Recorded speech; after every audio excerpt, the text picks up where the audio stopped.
Bonsoir à tous, c'est Sahaf Torkom. Je suis ravie de vous retrouver en direct d'Al24 News pour le dernier numéro de Ramadan Prime de cette saison. Pour ce dernier rendez-vous, c'est un riche programme que nous vous proposerons ce soir.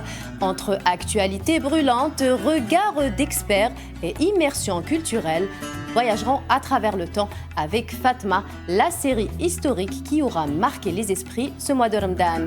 Jafar Gassem sera à nos côtés. Nous ferons une escale au Théâtre National Mahieddine Bechtarzi où le spectacle Khatem Zahir y célèbre la richesse culturelle algérienne. Mais avant, nous ferons le point sur l'actualité brûlante du moment, l'annonce officielle du Vatican de la visite du pape Léon XIV en Algérie sur fond de recomposition au Moyen-Orient. Au 18e jour de la guerre au Moyen-Orient, Donald Trump maintient la pression. Nous parlerons également des déplacements massifs des Libanais et bien d'autres actualités du moment. Installez-vous confortablement, Ramadan Prime, c'est maintenant.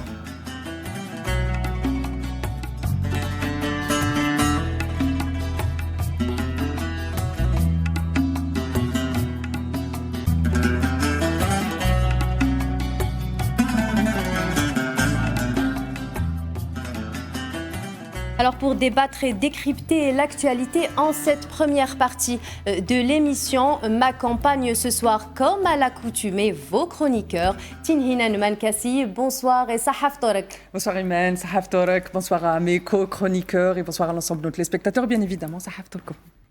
Hajar Sabata est également avec nous. Bonsoir Hajar et Sahaf Torek. Merci Iman, Sahaf Torek. Bonsoir à toi, à mes co-chroniqueurs, Sahaf Torkom et à tous nos spectateurs, donc Sahaf Torkom. Ramiz Mouchi, bonsoir, Sahaf Torek. Sahaf Torek Iman, Sahaf Torkom, Hajar et Tinhinan et à toutes celles et tous ceux qui nous regardent. Alors, Monsieur Miloud de Chenoufi, expert en relations internationales, nous rejoindra à partir de Toronto dans un petit moment. Alors, pour ouvrir ce dernier numéro de Ramadan Prime, plongeons directement dans l'actualité brûlante qui secoue la région et le monde.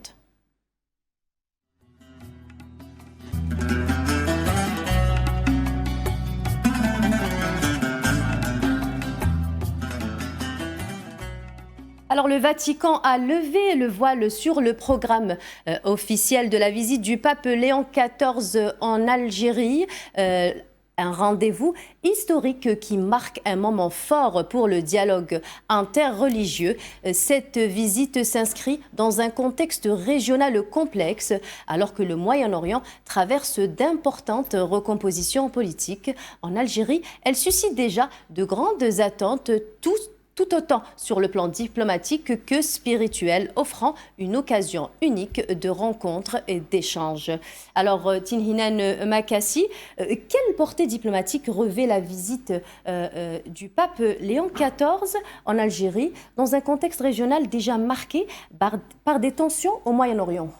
Alors, cette visite s'inscrit déjà dans l'ouverture diplomatique de l'Algérie.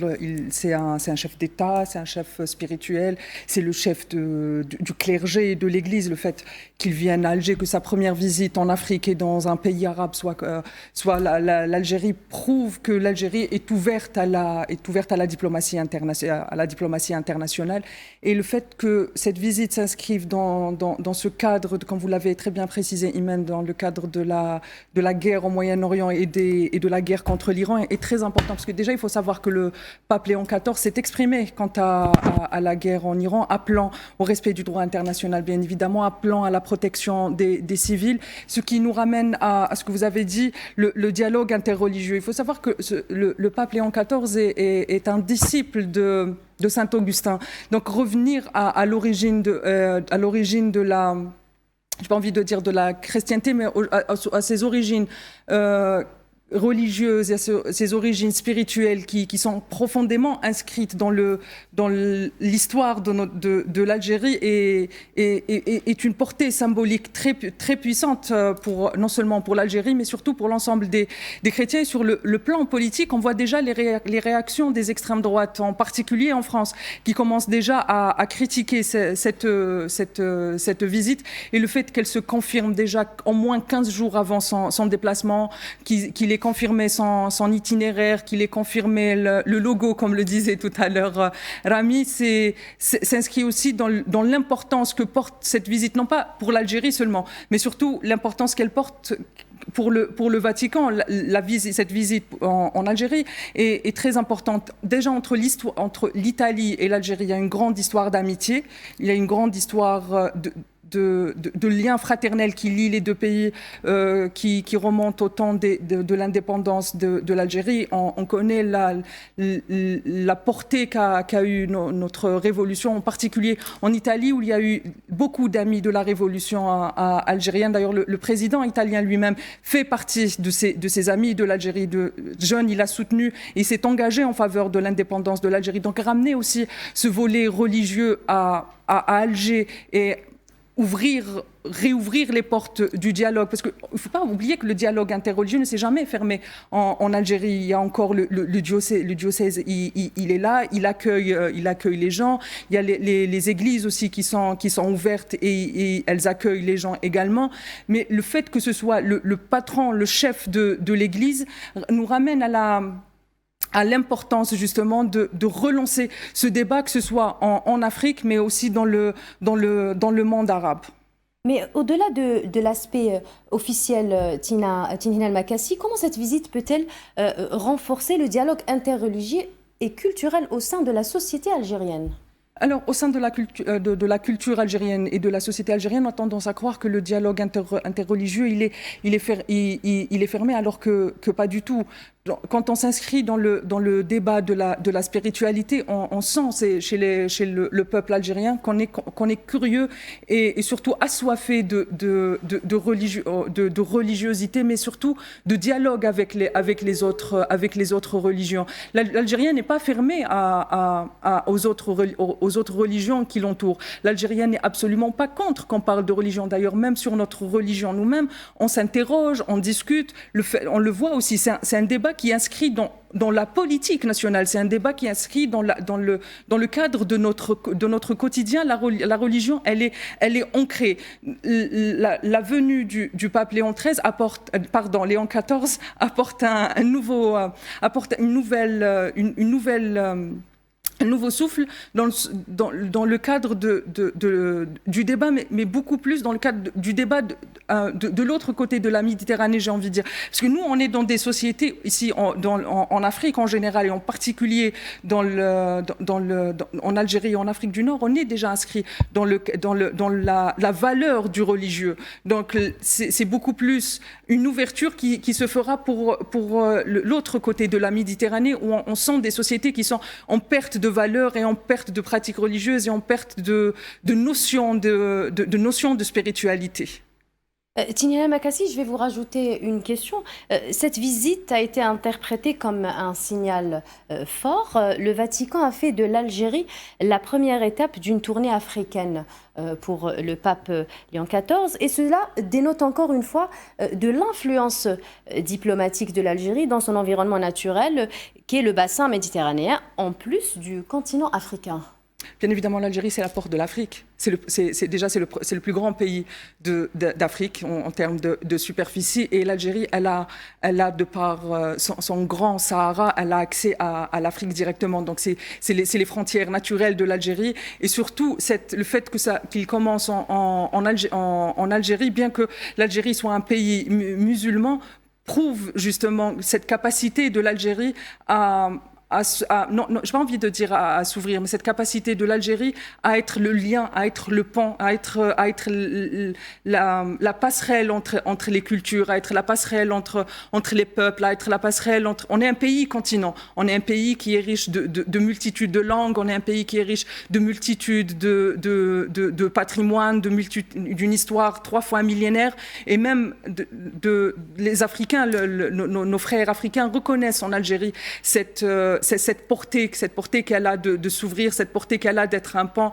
cette capacité qu'elle a, l'Algérie, de ne jamais se fermer sur elle-même. Et commencer par l'Algérie est un choix stratégique pour le pape. Parce que quand on est accueilli à Alger, quand on est accueilli comme un frère à Alger, le reste des pays vont c'est une bénédiction quelque part, pour reprendre un discours presque religieux. C'est comme un pass finalement. Vous êtes le bienvenu. Quand on est accueilli à Alger comme un ami, le reste des pays africains va automatiquement vous accueillir comme ami, parce que les pays africains savent que l'Algérie aujourd'hui veille au bien-être de l'Afrique, savent que l'Algérie est l'avant-garde de l'Afrique. L'Algérie veille à ce que l'Algérie ne veut pas aller toute seule en avant. L'Algérie, quand elle parle de gagnant-gagnant, quand elle parle de dialogue religieux, quand elle parle de nécessité de revenir à la base qui est la discussion, la diplomatie, ils savent que ce n'est pas que pour elle, elle n'est pas dans une démarche unilatérale. Ils savent qu'on s'inscrit toujours dans le groupe, dans le collectif. Léon XIV a eu un choix très stratégique de commencer par l'Algérie. D'abord, il y a cette importance qu'a Saint-Augustin, même au sein du clergé, au sein de la chrétienté, le fait qu'il ait marqué cette histoire des chrétiens de partout dans le monde. Partout dans le monde, il a marqué cette histoire. Donc le fait de commencer sur Alger, c'est vraiment une façon de venir en ami finalement. Merci Tin Hinan. Alors, dans le sillage de cette visite historique, les regards se tournent vers le Moyen-Orient, où la guerre redessine les équilibres régionaux. Parmi les principaux acteurs, les Émirats arabes unis apparaissent comme l'un des grands perdants de ce conflit, confrontés à des choix stratégiques difficiles et à une influence affaiblie sur la scène régionale. Un contexte complexe qui illustre combien la stabilité et la diplomatie restent des enjeux cruciaux pour toute la région. Monsieur Miloud Chenoufi, êtes-vous parmi nous ce soir? Vous êtes là? Je suis là. Oui, bonsoir Monsieur Chenoufi. Merci d'avoir accepté notre invitation. Merci de m'avoir invité. Merci à vous. Alors, avant d'entamer le débat sur les Émirats arabes unis, l'armée sioniste affirme avoir assassiné les Iraniens, les Iraniens confirment la mort de Ali Larijani en Iran. Pouvez-vous nous faire un commentaire sur cette mort, s'il vous plaît? Bien, le fait qu'un homme de son envergure, qui se trouve à la tête du Conseil de la sécurité en Iran, soit ciblé par les Israéliens ne doit étonner personne. C'est une méthode qui a été la leur depuis très longtemps. Depuis l'époque où ils assassinaient les leaders palestiniens, pas uniquement ceux du Hamas, mais également ceux de l'OLP. Ils l'ont fait également au Liban en assassinant le leader du Hezbollah. Donc il est tout à fait, ça rentre dans la logique de l'action israélienne de cibler un homme pareil. Maintenant, il y a d'autres dimensions à cet assassinat-là, parce que Monsieur Larijani a été l'un des pilotes de la négociation iranienne avec les Américains, notamment à l'époque d'Obama, où on est parvenu en fait à un accord entre les Américains et les Iraniens, ce qui fait que c'est, tout en étant un homme qui a montré qu'il était capable d'être un dirigeant en temps de guerre, c'est aussi un homme qui est capable de diplomatie, qui est capable de négociation et de dialogue. Et ça m'amène à un troisième point pour dire que cet assassinat correspond à une escalade de la part des Israéliens qui veulent absolument garder les États-Unis dans la guerre. Parce que, voyez-vous, cette guerre est une guerre d'abord et avant tout d'Israël. Elle la veut pour procéder à un changement de régime et substituer au pouvoir iranien un État faible à l'architecture institutionnelle fragile qui accepte de s'auto-exclure de toutes les équations politiques régionales. Or, les objectifs du côté américain ne sont pas du tout clairs et par conséquent, il a été question récemment de trouver une issue à cette guerre-là qui ne comprend pas, si vous voulez, le changement de régime et cela n'arrange pas Israël. Un tel acte est une escalade qui va provoquer, bien entendu, la réaction des Iraniens qui ne resteront pas les bras croisés et cette réaction est censée maintenir les États-Unis dans la guerre. Et ce matin, Monsieur Chenoufi, l'entité sioniste a confirmé cet acte quand même qui est assez barbare. Que peut-on en déduire réellement? C'est un peu ce que je viens d'expliquer. C'est vider un peu la scène politique en Iran. Oui, c'est ça. En fait, l'Arijani n'est pas le seul à être ciblé. Hein. Donc, la stratégie israélienne a toujours été de décapiter, de neutraliser les leaderships dans les entités qui lui font face, que ce soit des États ou que ce soit des groupes de résistants. C'est pas nouveau, c'est quelque chose qui se répète génération après génération. Maintenant, dans le cas iranien, c'est un peu plus compliqué parce que voyez-vous, la structure institutionnelle de l'Iran est complètement différente de, par exemple, la structure institutionnelle en Syrie ou en Irak ou même en Libye, où décapiter le système conduit à l'effondrement du système. Ici, en Iran, on voit bien que cette stratégie-là de cibler des têtes pensantes ou des têtes dirigeantes peut être encore mitigée par les Iraniens à travers toute une série de successions ou toute une série de plans de succession. Donc, si vous voulez, c'est vrai que d'un côté, un homme comme l'Arijani est une perte immense du côté de l'Iran à cause de son expérience, à cause de sa connaissance des dossiers, à cause de sa connaissance du système iranien et à cause, en fait, de ses habiletés diplomatiques et de sa connaissance des négociateurs américains. C'est une perte considérable. Mais cela ne suffit pas pour dire que le lendemain, le système va s'effondrer. Vous savez, Israël a convaincu le président Trump de se lancer dans la guerre en la lui vendant selon la logique qu'il suffit juste de tuer les dirigeants pour que tout s'effondre. On a vu avec l'assassinat du guide suprême que cela ne s'est pas produit. Je ne crois pas que ça soit suffisant pour que cela se produise avec l'assassinat de l'Arijani. Mais on peut dire que c'est une guerre psychologique, Monsieur Chenoufi. Donc, quel enjeu cette guerre psychologique? En fait, l'idée est de dire que si on parvient à atteindre le sommet de l'État et des têtes aussi importantes dans l'architecture institutionnelle iranienne que le guide suprême ou que l'Arijani, l'idée est d'essayer de convaincre les Iraniens qu'il n'y a pas lieu de résister. Ça, c'est d'une part. Puis, d'autre part, ce n'est pas uniquement une action psychologique. Parce que, voyez-vous, n'importe quel État a besoin d'institutions, mais il a besoin de dirigeants également. Donc, le privé d'un dirigeant de cette qualité-là, c'est effectivement porter un certain préjudice à l'ensemble de l'édifice. Mais comme je le disais tout à l'heure, ce n'est pas encore suffisant pour que ça soit le cas. Alors, pour revenir maintenant à la question de la guerre psychologique, rappelez-vous, l'autre argument de vente que les Israéliens ont utilisé avec le président iranien, c'était de lui dire qu'il y aura automatiquement une révolte iranienne qui va permettre ou provoquer l'effondrement du pouvoir iranien. Il suffit juste de cibler les grosses têtes qui existent à la tête de l'Iran. Et donc, on est encore dans cette logique-là, même si elle repose sur, clairement, une méconnaissance de la réalité en Iran. Bien sûr, il existe une infime minorité qui souhaiterait justement s'allier aux Américains et aux Iraniens, on le voit notamment dans les diasporas, et provoquer un changement avec les bombes américaines et israéliennes. Mais de façon générale, tout l'éventail politique en Iran, dans sa diversité.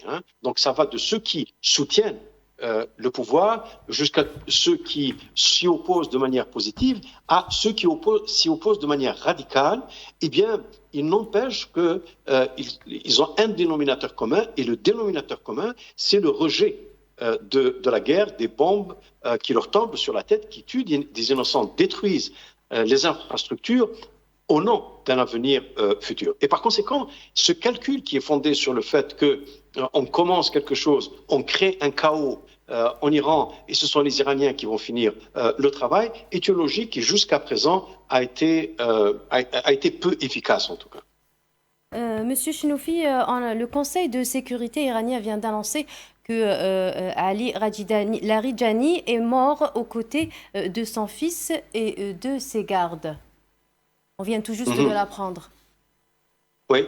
Ben, écoutez, regardez, la cruauté des actions dans cette guerre et avant elle, dans la guerre à Gaza, le génocide à Gaza, mais également l'incursion actuelle au Liban, ne laisse plus de doute sur le caractère cruel de cette guerre-là. Rappelez-vous, c'est une guerre qui a été déclenchée en plein mois de Ramadan, pendant que les gens jeûnent. Donc c'est un irrespect qui a pour doublure, si vous voulez, la volonté de créer une guerre de civilisation. Et les Israéliens ne cessent pas de dire que ce dont il s'agit, c'est véritablement d'un choc entre les civilisations. Et bien sûr que lui, le Premier ministre Netanyahou, est du côté de la bonne civilisation contre la mauvaise. Et donc cibler quelqu'un avec ses enfants ou avec sa famille, là aussi, ce n'est pas nouveau. Les leaders du Hamas aussi ont été assassinés pour certains d'entre eux dans des conditions pareilles. Et ce caractère donc cruel et donc immoral de cette guerre-là s'ajoute au caractère illégal sur lequel il faut toujours insister. Parce qu'il s'agit bel et bien d'une guerre illégale du point de vue du droit international, puisque même le minimum du processus qui aurait consisté à ce que les États-Unis aillent au Conseil de sécurité, essayent d'obtenir une résolution, n'a pas été respecté. Donc c'est une guerre illégale. Et lorsque une guerre est illégale, eh bien, elle se transforme pratiquement automatiquement en une guerre d'agression. Or, la guerre d'agression, sous le droit international, est un crime, et c'est un crime passible de poursuite au niveau du tribunal pénal international. Donc vous avez les deux éléments. L'élément de l'illégalité et l'élément de l'immoralité. Merci, Monsieur Chenoufi. Alors, nous allons un peu revenir aux Émirats arabes unis qui apparaissent comme l'un des grands perdants de ce conflit. Qu'est-ce que les Émirats arabes unis payent? Est-ce que, justement, ils payent le prix d'une instrumentalisation par l'entité sioniste et l'Occident de sa politique extérieure au détriment de son voisinage proche et lointain, en ayant contribué à propager un climat d'insécurité et de déstabilisation? Voici ce qu'ils se voient pris dans l'engrenage d'intérêts géopolitiques qui les dépassent. En fait, vous savez, la vérité est que ce qui s'applique aux Émirats arabes unis s'applique également à pratiquement l'ensemble des monarchies du Golfe. Ce sont des États qui se sont constitués depuis le départ. La première dans les années 20, les années 30, ensuite dans les années 60 et enfin dans les années 70 pour ce qui est des Émirats arabes unis. Ce sont des États qui se sont constitués comme étant des postes avancés de l'hégémonie américaine dans la région. C'est-à-dire que ce sont des États qui n'ont jamais, à aucun moment, revendiqué quelque forme d'autonomie stratégique que ce soit. Et par conséquent, ils ont lié leur destin aux États-Unis, et notamment sur le plan de la sécurité.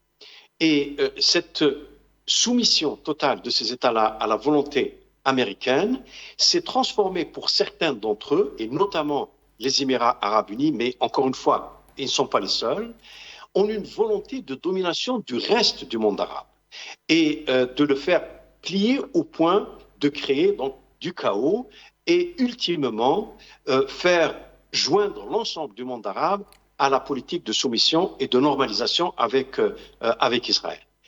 Et dans cette politique à la fois de soumission aux États-Unis et de manipulation ailleurs dans le monde arabe, eh bien, était inclus le fait d'accueillir des bases militaires américaines. Et en le faisant, il devenait automatiquement une cible pendant une guerre comme celle qui se déroule sous nos yeux. Et je crois que la justification qu'on entendait dans les pays du Golfe était de dire que dans une zone aussi turbulente que le Moyen-Orient, c'est le meilleur moyen que nous avons trouvé pour assurer à la fois notre sécurité et notre prospérité. Or, c'est la partie du deal de leur côté, c'est-à-dire la sécurité et aussi l'économie, qui s'effondrent comme un château de cartes, maintenant que les Américains ont décidé de lancer une guerre sans même les consulter. Donc, en les utilisant comme base arrière, comme rampe de lancement de leurs attaques sur l'Iran, sans les consulter. Et par conséquent, une telle politique ne pouvait pas ne pas avoir de conséquences, et c'est à peu près ce que ces pays-là vivent aujourd'hui. Merci, Monsieur Chenoufi. Restez avec nous. On revient juste après une courte pause.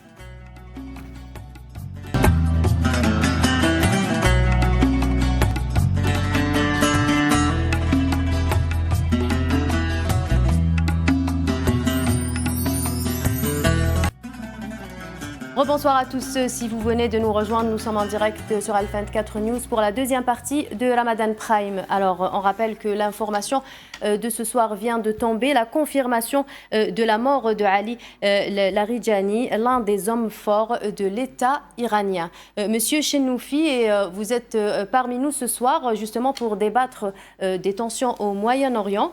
Nous allons parler un peu de Donald Trump qui souhaitait établir une coalition internationale pour contrôler le détroit d'Ormuz, mais plusieurs pays, dont la France et le Royaume-Uni, ont refusé de suivre l'initiative, aux grandes dames du locataire de la Maison-Blanche qui a exprimé sa déception. Je vous propose de regarder un sujet signé Safwan Ben Sabri et on revient au débat. Washington lâché par ses alliés. L'initiative de Donald Trump pour contrôler le détroit d'Ormuz par un déploiement militaire a été accueillie froidement par les alliés de longue date de Washington. Le président américain est même allé chercher au-delà de la sphère occidentale, même son de cloche. Aucun pays asiatique n'a jugé bon de se joindre aux États-Unis. Donald Trump a exprimé sa déception en conférence de presse. Force est de constater le manque d'enthousiasme de nombreux pays.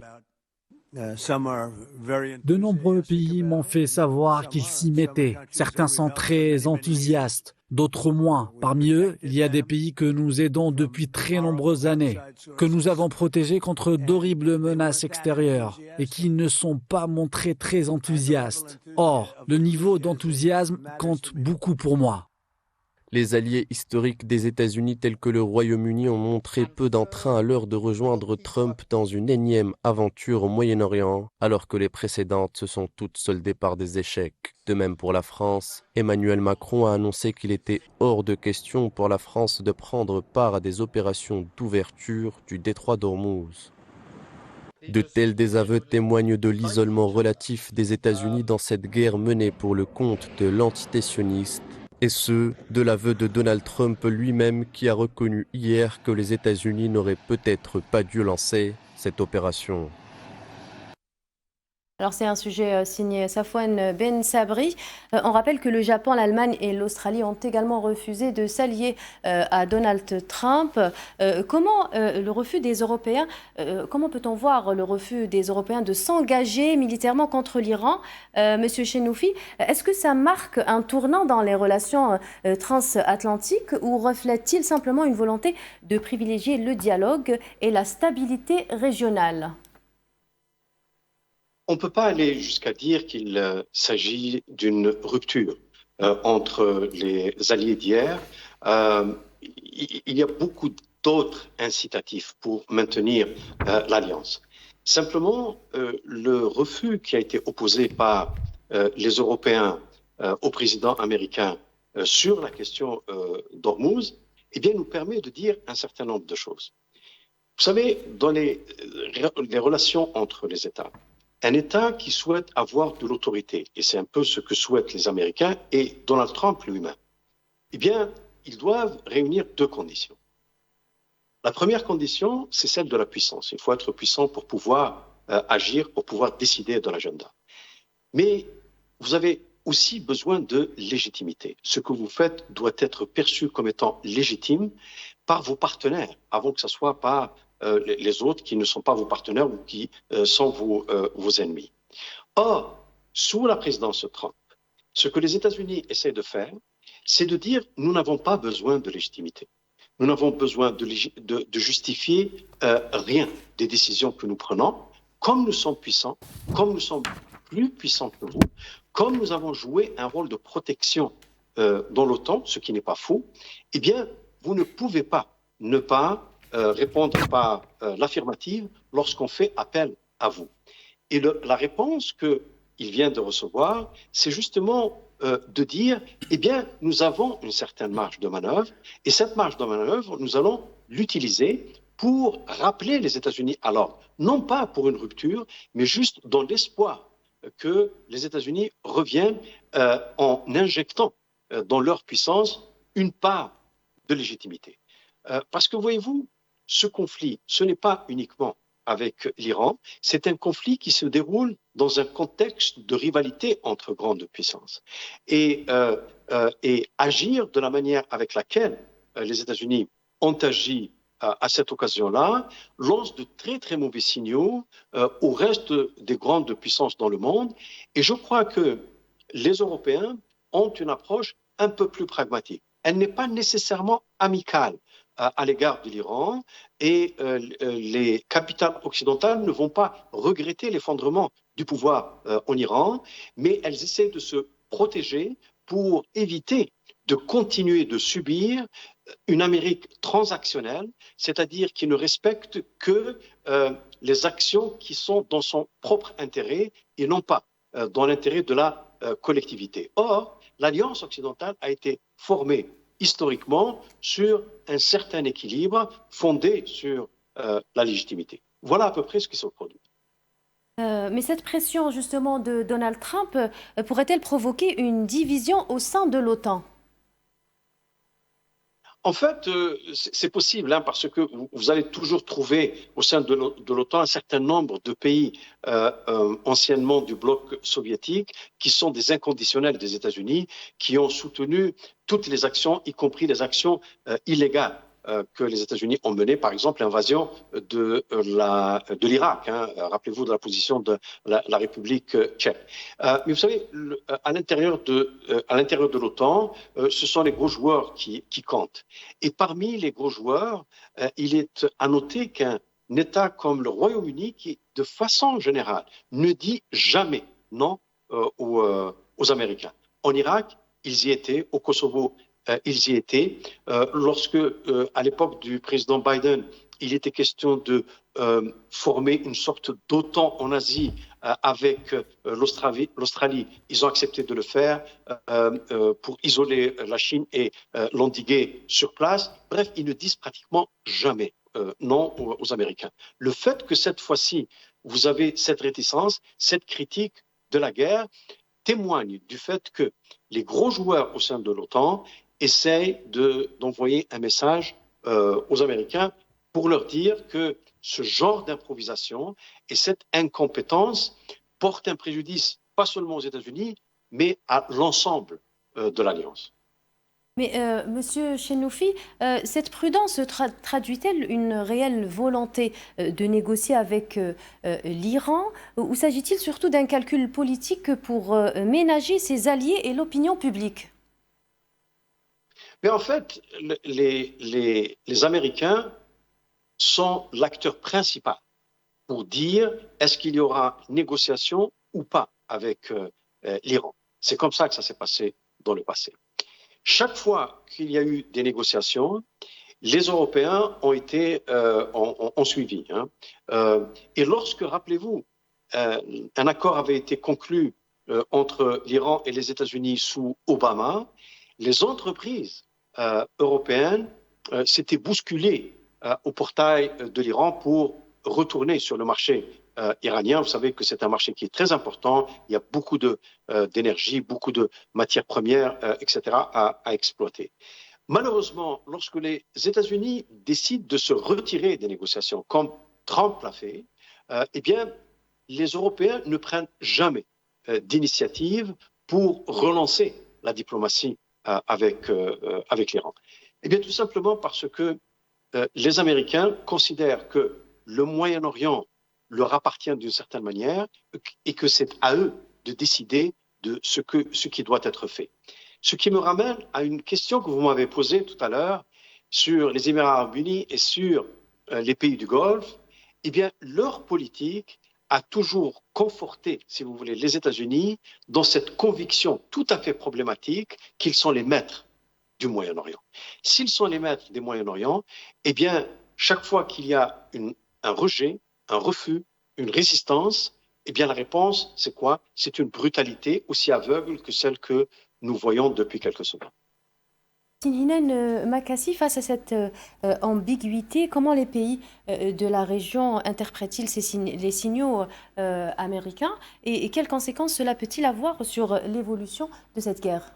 Je pense que les pays de la région l'ont très bien compris qu'aujourd'hui, les États-Unis, ce qui compte pour elles, je pense que même pour les pays européens, ils ont compris que les États-Unis, dans le projet, ou tout du moins dans le projet de l'administration actuelle ou l'administration Trump, ce qui compte pour eux, c'est les intérêts américains. Trump, quand il dit que America First, peut-être qu'on avait très mal interprété le America First, peut-être qu'il n'était pas question que de l'Amérique à l'intérieur. Peut-être aussi, il est question de protéger l'ensemble des intérêts américains. Sauf qu'il y a comme M. Chenoufi le disait tout à l'heure, il y a une sorte d'ambiguïté parce qu'il y a un duo qui est les États-Unis et l'entité sioniste, donc qui est son allié traditionnel. Et là, il y a une divergence sur les intérêts. Et même les pays du Moyen-Orient sont aujourd'hui face à une administration qui est dans l'ambiguïté, qui a des objectifs qui ne sont pas clairs, bien évidemment. Pour l'ensemble des pays de la région, un changement de régime je dis régime pour reprendre le récit qu'on nous dit souvent, un changement à la tête de l'Iran et serait le bienvenu, bien évidemment, pour l'ensemble des pays de la région. On a mis l'Iran dans ce qu'ils ont appelé l'axe du mal. Donc un changement aujourd'hui un changement à l'intérieur de l'Iran serait bien reçu et par l'Europe et par les pays alliés de l'Europe, donc l'ensemble des pays qui sont membres de l'OTAN, l'ensemble des pays les 27 de l'Union européenne, mais surtout par les pays du Moyen-Orient également. Cette idée serait la bienvenue. Face à ce qui est aujourd'hui j'ai envie de dire l'agression directe de l'Iran et la mise de côté des intérêts des pays du Golfe, en particulier les pays comme les Émirats arabes unis qui ont signé les accords d'Abraham. Parce qu'en signant les accords d'Abraham, il y a bien évidemment il y a des intérêts directs pour ces pays. Mais même dans le cadre de ce circuit, les États-Unis ont toujours négocié avec les pays du Golfe ou les pays arabes en général, disons que reconnaissance de l'entité sioniste équivaut à un privilège quelque part, à des relations privilégiées avec les États-Unis. Mais on voit qu'aujourd'hui, même avec les accords d'Abraham, cette espèce de privilège ou de VIP dans le circuit des États-Unis n'est pas respecté. Cela dit, les pays arabes, je pense que ça fait déjà un moment, si on prend l'Arabie Saoudite ou le sultanat de Oman, ça fait déjà un bon moment qu'ils ont commencé à essayer de diversifier leurs rapports, diversifier leurs accords, diversifier leurs alliés. Je fais référence à la Chine. C'est quand même la Chine qui a négocié entre l'Iran et les États-Unis la reprise des relations diplomatiques. Les monarchies ou les pays du Golfe aujourd'hui sont conscients que le fait d'avoir misé leur sécurité sur les États-Unis, le fait d'avoir misé leur sort finalement, d'avoir mis leur sort entre les mains des États-Unis n'est pas un pari gagnant à long terme. Ils ont déjà commencé à essayer de diversifier. Ce qui est indicateur de cela, avant le refus de l'OTAN, avant le refus de l'Australie, de l'Allemagne, de la France, les pays que vous avez cités, les pays du Moyen-Orient n'ont pas accepté d'intervenir. Même si les bases américaines sur leur territoire ont été attaquées par riposte par l'Iran, mais on n'a pas vu une escalade de la part de ces pays-là. Donc là, on voit déjà une certaine retenue de la part des pays du Moyen-Orient qui nous laisse présager que les pays du Golfe ne sont pas prêts à être des porte-avions aujourd'hui des intérêts, en particulier quand on voit, et M. Chenoufi l'a expliqué, on n'arrête pas d'en parler depuis le début de cette guerre, que les intérêts américains, finalement, aujourd'hui, ils ne sont pas très clairs. Oui, il y a la Chine en jeu, oui, il y a le détroit d'Ormuz. On sait que le président Trump ou l'administration américaine veulent contrôler l'ensemble des circuits névralgiques où circulent les énergies, où en particulier la Chine a de l'influence. Mais en contrepartie, les pays concernés donc, par le détroit d'Ormuz, qui sont les pays du Golfe, n'ont pas surenchéri. Bien au contraire, on ne les a pas vus intervenir et surtout, leur armée aujourd'hui, elles sont aussi capables de se défendre quelque part. Et elles ne se sont pas inscrites dans ce cadre-là. Oui. Et ça, c'est un point, ça reste un point important à mon avis. Alors, on reste toujours au Moyen-Orient où l'insécurité alimentaire dans le monde pourrait atteindre un nouveau record, justement en raison de cette guerre. C'est l'alerte émise par le Programme alimentaire mondial de l'ONU qui a estimé que si le conflit se prolonge jusqu'en juin, 45 millions de personnes supplémentaires pourraient être plongées dans une situation de famine en raison de la hausse des prix. Un sujet signé Neila Aït-Hamouda. Le cri d'alarme est sans précédent. Le Programme alimentaire mondial PAM a averti que si l'escalade militaire actuelle au Moyen-Orient se prolonge jusqu'en juin, près de 45 millions de personnes supplémentaires basculeront dans l'insécurité alimentaire aiguë. Alors que le conflit s'intensifie, les répercussions ne se limitent plus aux lignes de front. Selon Carlos Co, directeur exécutif adjoint du PAM, le monde fait face à une tempête parfaite. Si l'instabilité persiste au-delà du second trimestre, le bilan mondial de la faim pourrait atteindre les 364 millions de personnes, dépassant le pic atteint lors du déclenchement du conflit en Ukraine en 2022. Le coupable de cette onde de choc, l'énergie. Depuis fin février, en réponse à l'offensive américano-sioniste, Téhéran a verrouillé le détroit d'Ormuz. 1/5 du pétrole mondial est transit. Résultat, un baril qui stagne au-dessus de la barre fatidique des $100. Pour le PAM, l'équation est mathématique. Quand le pétrole flambe, le prix de l'assiette explose. Le transport des denrées devient hors de prix pour les nations les plus pauvres. Au cœur de cette tempête, Gaza reste l'épicentre du drame. Ici, la théorie des chiffres laisse place à une survie minute par minute. Déjà asphyxiée par le génocide sioniste, la population subit de plein fouet cette inflation mondiale. Actuellement, plus de 500 000 Palestiniens à Gaza sont déjà en situation de famine imminente. Le PAM rapporte que seulement 47% des besoins caloriques quotidiens parviennent à entrer dans le territoire, les opérations étant régulièrement suspendues par manque de sécurité et de carburant.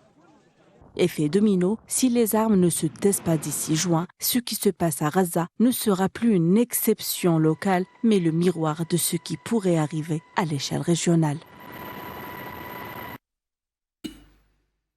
Monsieur Chenoufi, on va un peu rebondir sur le sujet de Neila Aït-Hamouda. Donc, par rapport justement aux conséquences de ces guerres, des conséquences humanitaires, économiques et sécuritaires.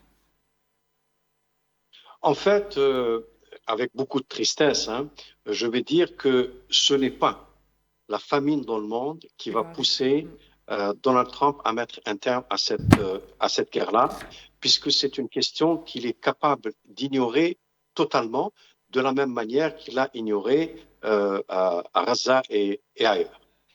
Par contre, cette guerre-là provoque d'autres perturbations économiques, bien sûr, la hausse du prix de l'énergie, qui va se répercuter en inflation. Et l'inflation est un sujet qui est très sensible aux États-Unis. Le mouvement politique populiste que le président Donald Trump a incarné consistait justement à dire qu'il fallait pratiquer une politique qui privilégie donc la qualité de vie des Américains au lieu d'aller s'engager dans des aventures guerrières à l'étranger. Par conséquent, si une inflation devient importante aux États-Unis, et vous savez que même aux États-Unis, on commence à parler même d'un risque de récession, eh bien, le coût politique qui est associé à cela va devenir insupportable aux yeux de Trump et de ses alliés. Vous savez que dans quelques mois, les États-Unis vont rentrer dans une saison électorale pour le renouvellement de la moitié du Congrès américain. Et si les conséquences de cette guerre-là se poursuivent ou prennent en importance, eh bien, le coût électoral pour Trump risque d'être très grand. Ce sont ces facteurs-là qui risquent d'amener Trump à essayer de trouver une solution plutôt que malheureusement les enfants décharnés au visage émacié qui meurent de faim. Et puis vous avez un autre facteur, c'est le facteur israélien. Vous savez, là aussi, les Israéliens, enfin l'État israélien est coupable d'un génocide à Gaza. Ce n'est certainement pas ce genre de statistiques qui vont les faire reculer, bien au contraire, puisque leur objectif est clair, encore une fois, et c'est que l'Iran soit dirigé par un État faible et désarticulé, complètement désengagé de l'équation de la région, pour que s'emparer définitivement des territoires palestiniens et s'étendre au-delà de la Palestine historique soit quelque chose de facile à faire. Et le facteur israélien et l'influence que Benjamin Netanyahu a sur Trump est un facteur qui fait que même si les répercussions économiques se font sentir aux États-Unis, il n'est pas du tout sûr que le président américain va revenir à la raison et mettre un terme à cette guerre. Hajar Sebata, vous vouliez intervenir sur le sujet? Oui, je pense qu'aujourd'hui, les solutions sont de plus en plus compliquées. La situation se complique quand on voit que tous les pays sont touchés, donc non seulement l'Iran, les pays du Golfe. Quand on a perdu complètement confiance à Donald Trump, qui avait donc entamé cette guerre en fait sans de vraies raisons précises. Donc quand on voit que le monde arabe ou les pays arabes maintenant s'éloignent petit à petit de Donald Trump parce qu'ils voient qu'ils n'ont pas été soutenus dans cette guerre. C'était plutôt les sionistes qui ont eu ce privilège d'être protégés. Et donc les scénarios, je pense, se compliquent du moment où on ne vient pas en aide à Donald Trump pour réouvrir le détroit d'Ormuz. Donc je pense que tous les responsables des différents pays ont perdu confiance aux intérêts de cette guerre. Ils n'interviennent pas. Justement, donc le scénario qu'on puisse imaginer aussi encore pire, c'est qu'il y a aussi, il n'y a pas que le détroit d'Ormuz qui fait et qui complique la situation aujourd'hui. Donc un autre scénario, celui de fermer le Bab el-Mandeb, encore l'autre détroit qui est entre Djibouti et le Yémen et qui autorise aussi le passage de 12% de cette puissance énergétique mondiale. Et du coup, donc, si la solution, et si l'Iran avait déjà menacé de toute façon de le fermer si d'autres attaques parviennent, là avec le décès d'aujourd'hui donc d'une figure importante à l'Iran, je pense que le scénario va plutôt être concrétisé. Et ça va impliquer aux différents pays entre l'Asie et l'Europe de faire tout un détour et de contourner le continent africain. Il s'y implique 18 jours encore de plus pour pouvoir y parvenir. Et donc, plus de distance implique plus de coûts implique donc augmentation des prix. Et c'est ce qui va influencer le monde entier. Donc, voilà la seule réalité qui est là aujourd'hui, c'est que l'Iran a la main sur le détroit d'Ormuz et puis bloque plutôt déjà le détroit d'Ormuz, a la main sur l'autre détroit, et je pense que la situation là, on n'y voit pas trop clair encore. Il n'y a pas de visibilité. Monsieur Chenoufi, au cœur de cette guerre, ce ne sont pas seulement des lignes de front et des positions militaires qui sont touchées, mais aussi des siècles d'histoire et de culture. Peut-on parler d'une stratégie délibérée visant à frapper le patrimoine culturel pour affaiblir l'identité des populations, tout comme à Gaza? En fait, c'est difficile de dire que la stratégie est celle-là précisément.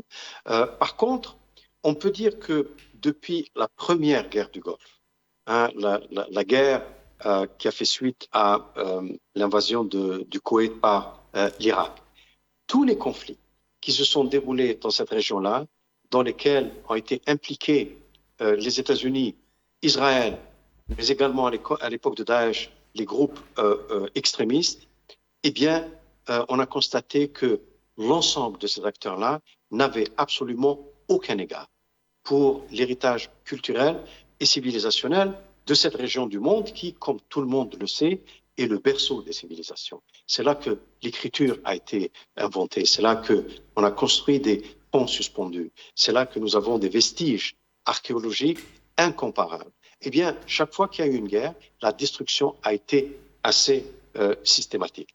Bien sûr, c'est toujours effacer l'identité culturelle des lieux, de la terre, dans tout projet colonialiste, eh bien, c'est toujours une idée qui est quelque part derrière la tête dans les calculs stratégiques. Il suffit juste de voir quelle a été la stratégie urbaine autour de la vieille ville d'Alger après la conquête française pour comprendre que beaucoup a été fait pour soit détruire l'héritage culturel, soit le cacher à la vue du visiteur qui venait vers la baie d'Alger à partir de la Méditerranée. La même chose s'est produite à Gaza, effectivement.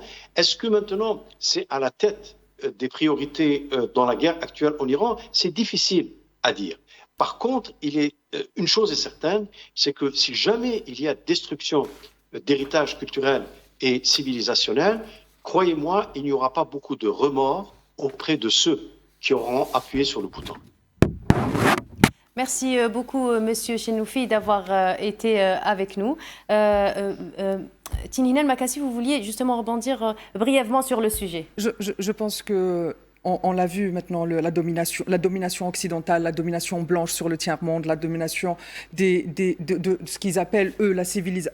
La colonisation s'est appelée mission civilisatrice. Donc l'épuration ethnique et le fait d'effacer le patrimoine, l'identité des populations, je pense que ça fait partie à long terme, bien évidemment, M. Chenoufi le dit là tout de suite, on ne calcule pas, on ne va pas se dire, mais à long terme, dans l'objectif de l'Occident, dans l'objectif de ses alliés, c'est de réduire à néant tout ce qui ressemble à la civilisation du tiers-monde, à la civilisation du monde arabo-musulman ou du monde africain ou sud-américain aussi. Merci Tinhinel Makassi, merci Monsieur Chenoufi d'avoir été avec nous. Nous marquons une petite pause et on revient juste après.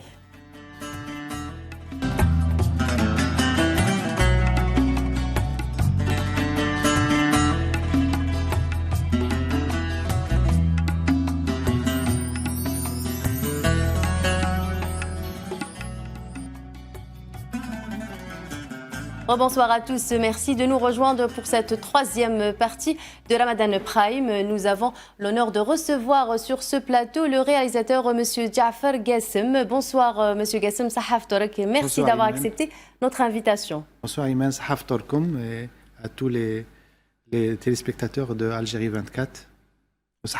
Marhaba bik.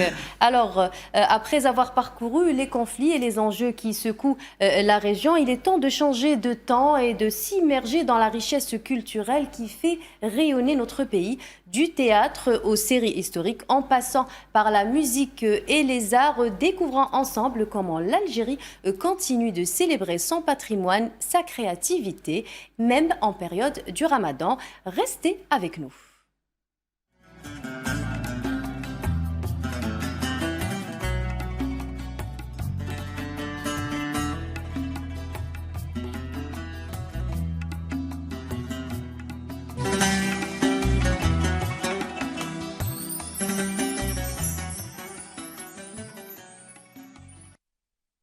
Alors nous allons faire un petit tour de table. Monsieur Gassem, vous êtes avec nous. La série Fatma est la série qui a marqué les esprits en ce mois de Ramadan. Les co-chroniqueurs, pouvez-vous nous donner juste une idée sur comment s'est passé le mois de Ramadan avec Fatma? Hajar. Ben oui, ça s'est très très bien passé avec Fatma. Donc c'était une série, on va dire, qui nous a offert sur le plan artistique déjà, visuel, une très très belle interprétation de notre culture algérienne, de notre identité, donc recréer cette atmosphère algérienne, ce beau quartier d'Alger, ou cette belle région d'Alger, la Kasbah, dans un contexte colonial et avec un aspect visuel extraordinaire. Donc ça nous a vraiment plongé dans nos traditions, dans notre identité, dans notre Algérie. Et donc c'était vraiment un pur plaisir de la regarder tout au long de ce mois sacré. Monsieur Jafar Gassim, Fatma a finalement tenu ses promesses. C'était un défi quand même risqué au début du mois de Ramadan. Donc il y a eu quand même une campagne marketing. On attendait vraiment cette série. Et le fait qu'elle ne soit pas diffusée ailleurs, sauf sur Samira TV, ça a quand même donné un bon résultat vu que le public algérien a été conquis par votre série. Je voudrais commencer par une seule question. Comment avez-vous fait le choix de la jeune Ritaj pour Fatma? Dans votre question, il y en a plein de petites questions, j'arrive. Bon, c'est la question qui me tenait à cœur, oui. Comment avez-vous vu justement son potentiel? Bon, déjà, Fatma, c'est l'œuvre en dehors du titre symbolique par rapport à Heritage. Donc, c'était le titre d'une femme algérienne battante de l'époque qui se bat contre les préjugés d'abord et aussi contre... le slogan d'ailleurs, c'est « Sawtun yatahadda samt » par rapport à sa voix, son chant, etc. Ça nous bat. Donc, elle défie le colonialisme aussi à travers aussi les préjugés des gens qui, à l'époque, c'était presque un tabou que de chanter, que d'exister en tant que jeune prodige de la voix et de la musique andalouse algérienne de l'époque. Après, le choix du personnage, comme de la personne, comme tout le monde, parce qu'il n'y a pas que Fatma, c'est aussi une idée que j'avais. J'avais deux buts dans le casting. C'est d'abord de rafraîchir le casting national, parce que j'ai estimé qu'il était temps de proposer aussi d'autres figures que j'ai vu un petit peu dans les petits théâtres régionaux, dans les universités, dans les vidéos que les gens m'envoyaient. Il y a quand même des pépites, il y a des gens très intéressants à faire découvrir aux téléspectateurs. C'était un défi. C'est pas que... à défaut d'avoir des écoles de formation, il faut le dire, on n'a pas d'école de formation de comédiens. Donc, c'est les productions qui forment leurs comédiens, c'est du casting sauvage et on découvre des gens autodidactes qui n'ont jamais fait ni de théâtre ni de cinéma. Ils sont là, comme Fatma. Et le choix s'est porté sur elle parce que j'ai vu, elle était très portée par le personnage que j'avais écrit. En Algérie, contrairement au Moyen-Orient, quand on écrit une série, au Moyen-Orient, par exemple, ils écrivent un scénario en fonction d'une star déjà connue. Donc, il y a le star system et des gens existants. Nous, on n'a pas de star system en Algérie. Donc, j'écris d'abord mes personnages et en fonction de ça, on regarde un petit peu quels sont les profils recherchés. Donc, c'est comme ça que Fatma est née, que Ritaj est venu à mon bureau et le casting a duré 3 mois quand même. C'était une production dans une production, donc ça a duré énormément de temps. Les comédiennes et les comédiens sont venus plusieurs fois pour qu'ils aient eu l'accord final de ma part pour qu'on puisse faire le travail de la série. Voilà. Est-ce que ça ne laisse pas finalement plus de liberté quand on n'écrit pas selon un personnage qui existe, dans le cadre du Star System, on écrit selon des scénarios, des personnages, des films, et on écrit selon une personne qui existe déjà, selon les caractéristiques physiques, psychologiques. Mais est-ce que finalement cette liberté de se dire j'écris mon personnage, je lui donne toute la profondeur dont j'ai besoin, et après je trouve quelqu'un qui pourra épouser et qui pourra s'imprégner de rôle, ne laisse pas plus de liberté à vous, créateurs, scénaristes Oui, je suis d'accord avec vous, sauf que c'est à double tranchant. C'est à double tranchant. C'est à double tranchant, parce qu'on risque de se tromper. Vous savez, en général, le producteur ou la chaîne, ou aujourd'hui même les annonceurs, ils imposent certains profils parce qu'ils ne veulent pas prendre de risques, parce qu'ils financent la production. Et donc, ils nous imposent des gens connus, des gens célèbres. Et moi, j'essaye d'être un peu plus libre, parce que c'est aussi, il est aussi question de la notoriété du réalisateur et de celui qui écrit l'histoire. Plus on a du poids, plus on peut s'imposer. Mais quand on s'impose aussi, c'est un parti pris et c'est un risque. Fatma, c'est un risque. Maryam, c'est un risque. Les autres personnages, c'est pas donné.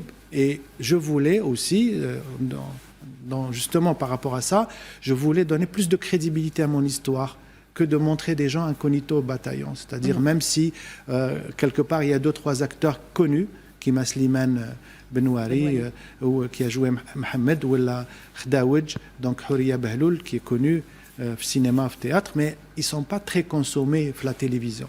Donc, à travers eux, il y avait toute une panoplie d'acteurs et d'actrices qui sont nouveaux, et à travers eux, il fallait crédibiliser l'histoire, il fallait qu'on y croie à cette histoire. Voilà. La série, Monsieur Gassem, la série met en lumière notre patrimoine culturel, donc du musée du Bardo au palais Ahmed Bey de Constantine, et célèbre la musique algérienne classique avec la voix de Lila Boursali, Lamia Aitamara, et notamment la jeune Ismahan Minasser, qui a une voix qui est formidable. Parlez-nous de ces collaborations qui ont quand même donné une touche particulière à la série. Fatma est une série quand même assez complexe. Et donc, il y a eu tout un travail de toute une équipe de tout genre, c'est-à-dire genre musical. On avait Lila Boursali qui nous a conseillé le tournage. On avait aussi d'autres personnages, la recherche historique, aussi les manuels. Ma sœur Mira ayant écrit l'histoire de Fatma depuis son inspiration de son beau-père Feu Belkacem Babassi. Et donc, elle a commencé à écrire cette histoire. Après, moi, je suis venu en 2024. On a créé l'atelier, on a constitué un atelier d'écriture pour avoir écrit d'abord le scénario, parce qu'il y a l'histoire, et après l'adaptation de l'histoire en scénario. Et donc, ça nous a pris énormément de temps. Et quand on a vu le scénario et comment dirais-je, l'ambition du projet, on était obligé de s'entourer des gens spécialisés. Moi, je ne suis pas connaisseur en Nouba. Et donc, il fallait ramener des gens spécialisés par rapport à ça. Donc, faire une séquence de Zahra qui chante une Nouba ou Fatma, avec tout ce visuel, il fallait des gens spécialisés chacun dans leur domaine. Pour moi, c'était autant difficile de faire une séquence de chant qui doit être crédible que de faire une séquence d'action dans les rues de la Casbah, etc. Après, il y a aussi, c'est vrai, vous avez parlé du Bardo, du palais de Ahmed El Constantine, il y avait aussi le palais Boulkin de Hussein Dey, il y a aussi Sidi Faraj, les petits douérat, les petites douérat au port d'Alger, port de Sidi Faraj, où on a restauré un petit peu les maisons qu'il y avait là-bas dans le quartier corsaire. Il y a aussi le quartier de la Casbah qu'on a construit. On a construit un studio pour avoir fait cette série. Donc, tout ça fait qu'on a, justement, pour les décors, il y avait quand même des décorateurs comme Friel, Issia Khan, etc. Donc, il fallait que je m'entoure des gens compétents pour réaliser cette œuvre. Ce n'était pas évident, mais voilà, il fallait le faire. Iman, si je peux intervenir, donc Jafar, vous avez réalisé quand même la série dans un contexte historique et artistique à la fois. Donc la frontière entre cet aspect de la réalité documentaire et puis cette liberté fictionnelle, donc n'est pas évidente et n'est pas très simple. Surtout que la série est remplie de symboles de notre histoire, comme on disait tout à l'heure, donc la musique andalouse, les traditions, une beauté au milieu de tout ça. En fait, dans notre histoire douloureuse, je voulais l'embellir. Et c'est le rôle du réalisateur. Quand je vois les séries du Moyen-Orient ou en Turquie, Harim Sultan ou la Bab al-Hara, moi je suis jaloux de mon pays. Je me dis, on a tellement de belles traditions, on a tellement une belle histoire qu'il faut la mettre en avant. Et il n'y a pas mieux que de raconter une vraie histoire par de la fiction. Pour moi, la fiction réécrit même l'histoire. Donc la fiction, elle est très importante. C'est le fil conducteur. Fatma est le fil conducteur. C'est la fiction. c'est-à-dire c'est l'irréel, mais dans un monde vrai, dans un monde de colonisation rude, un monde difficile où il y avait de la résistance, les premières poches de résistance, un monde où il y avait certains messages politiques, par exemple, enfin des messages même coloniaux. Par exemple, la reconversion de la mosquée Ketchawa en église Saint-Philippe en 1832. Donc, on en a fait un épisode, enfin, dans un des épisodes. Et il y a pas mal de choses comme ça qu'on a réussi à retranscrire, mais grâce à la fiction. Ramiz Mouchi, est-ce que vous avez suivi la série Fatma et donnez-nous votre avis du plus jeune de la table, j'ai envie de dire. C'est ce qu'on dit à chaque semaine. Oui, j'ai vu quand je pouvais voir parce que c'était disponible uniquement à la télévision sur Samira TV. Donc quand j'étais chez mes parents, je pouvais la voir. Et puis voilà, de temps en temps, on peut voir. Merci aux parents. Voilà, merci aux parents parce que à la maison, c'est ce qu'on regarde après l'aftar. Et quand je suis pas à Constantine, c'est d'ailleurs là où j'habite. J'ai reconnu le palais ainsi que le théâtre aussi, je crois. Oui, le théâtre, oui, qui est très très beau. Oui, le théâtre de Constantine, Mohamed Taha Al-Farghani.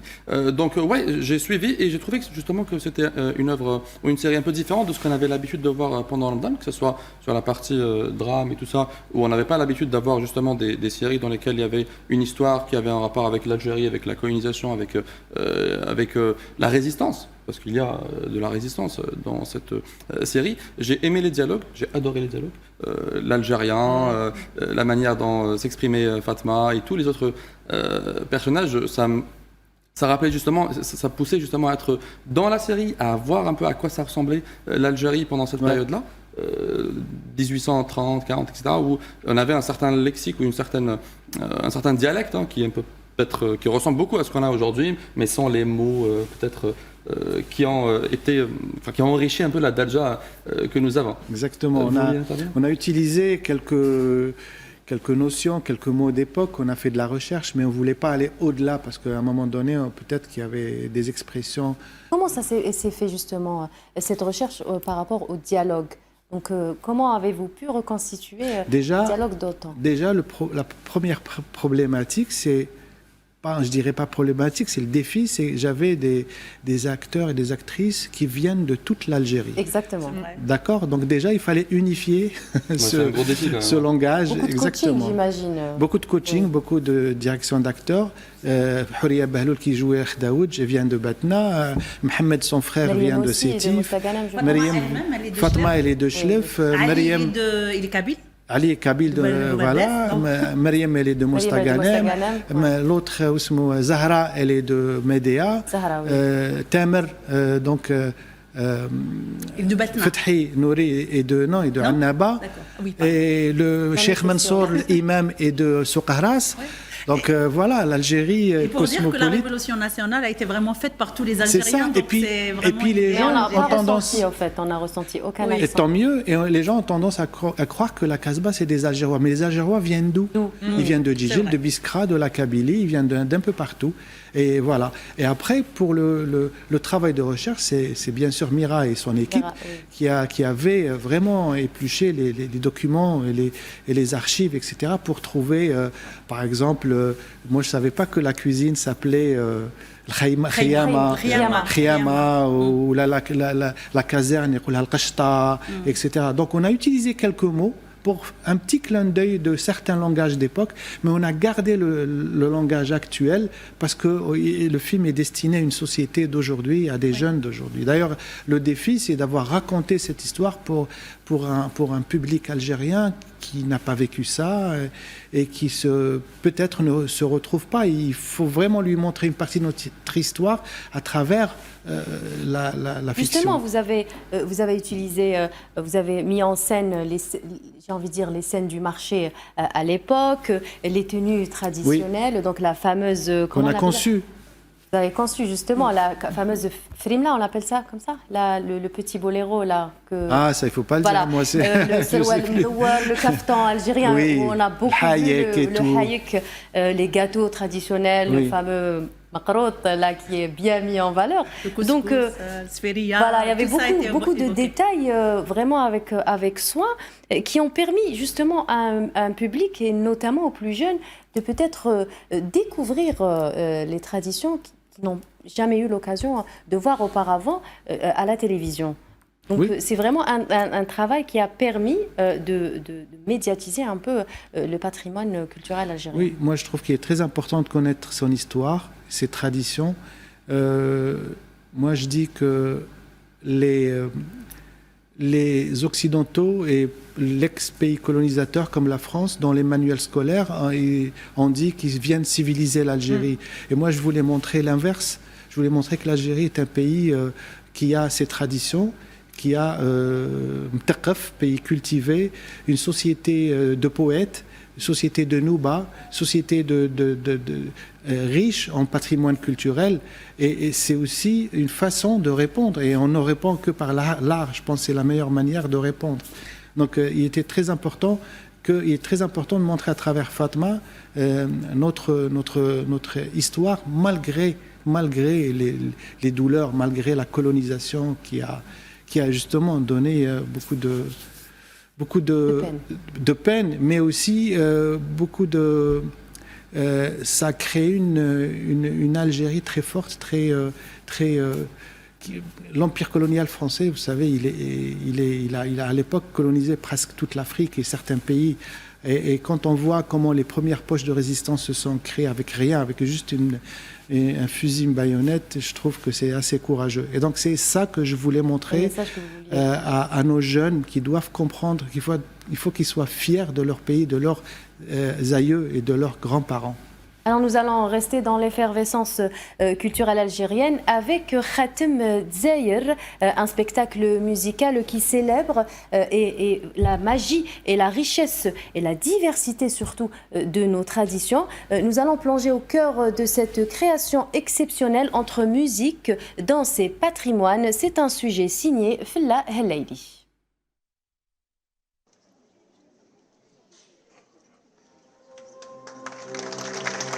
Au Théâtre national algérien Mahidine Bechtarzi, la comédie musicale Khatem Dzayir a récemment réuni le public autour d'un spectacle qui mêle théâtre, musique et danse dans une célébration du patrimoine culturel algérien. Produit par l'association culturelle Ahl El Fenn, le spectacle s'inscrit dans une démarche artistique qui vise à mettre en valeur la richesse et la diversité de la culture algérienne. La salle était incroyable, le public était présent en force, ceux qui pensaient partir sont restés, ils ont suivi le spectacle jusqu'au bout et ont partagé notre joie sur scène. Nous avons parcouru les régions du pays à travers les costumes traditionnels, la musique et la danse. Tout était là, nous souhaitons vraiment promouvoir le patrimoine algérien dans toute sa richesse et le partager avec tout le monde.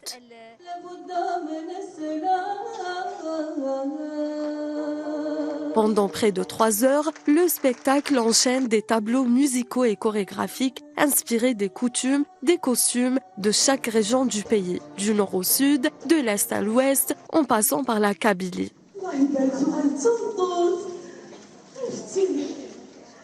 Khatem Dzayir, c'est une pièce qui parle beaucoup plus sur la culture algérienne, l'Algérie, le sud, l'ouest, le nord, la Kabylie, l'est. Voilà, on a visité toutes les régions pratiquement de l'Algérie avec ses coutumes et ses traditions. J'ai été très heureuse de participer avec eux. C'est un grand honneur pour moi de faire partie de cette 2e édition. J'ai représenté la région sud de l'Algérie et j'ai chanté une chanson traditionnelle. J'étais ravie de voir qu'ils présentent ce type de spectacle pour mettre en valeur notre culture et la partager avec le public. Les spectateurs ont vibré au rythme des chants et des danses, des scènes comiques applaudissant chaque performance. Khatem Dzayir, c'est toute une histoire donc qui nous fait, elle nous transporte, elle nous fait un petit voyage à travers la diversité de toute la richesse culturelle de l'Algérie. Et elle porte aussi des enseignements, beaucoup de messages sur l'éducation, sur déjà la richesse du patrimoine algérien et qui donne un aperçu extraordinaire sur d'abord pour la fraternité, pour l'unité un petit peu de notre pays. C'était un excellent spectacle sur tous les plans, sur le plan technique, sur le plan du jeu des jeunes qui ont joué là. En tout cas, c'était magnifique. Voilà. Ils ont vraiment ramené toutes les cultures de l'Algérie. Commencer par le sud, le nord, l'est, l'ouest, la Kabylie. Voilà, donc c'était magnifique. Ce qui m'a marqué, c'est l'histoire de l'Algérie depuis bien avant, jusqu'à maintenant. C'était magnifique, j'ai bien aimé ça et je pense que ce sera en bonne continuation et avec réussite, davantage pour la nouvelle jeunesse là, j'aime bien. Avec Khatem Dzaïer, le public a découvert un spectacle vivant et festif qui célèbre à la fois le théâtre, la musique et les traditions algériennes à travers toutes les régions du pays. Voilà, c'était un sujet signé Fellah Leili. Revenons un peu à Fatma. Alors, Monsieur Jafar Gassim, pouvez-vous nous parler un peu plus du choix, justement, de faire passer Fatma uniquement sur Samira TV et non pas sur les plateformes comme tous les autres produits qu'on nous a proposés ce mois de Ramadan? C'était aussi un autre défi. C'est un choix très difficile à prendre, bien sûr, en concertation avec la chaîne et le producteur. On s'est tous mis d'accord et je remercie la directrice de la chaîne qui était courageuse. Mais j'ai envie de dire que je pense qu'il faut à un moment donné rendre à César ce qui lui appartient.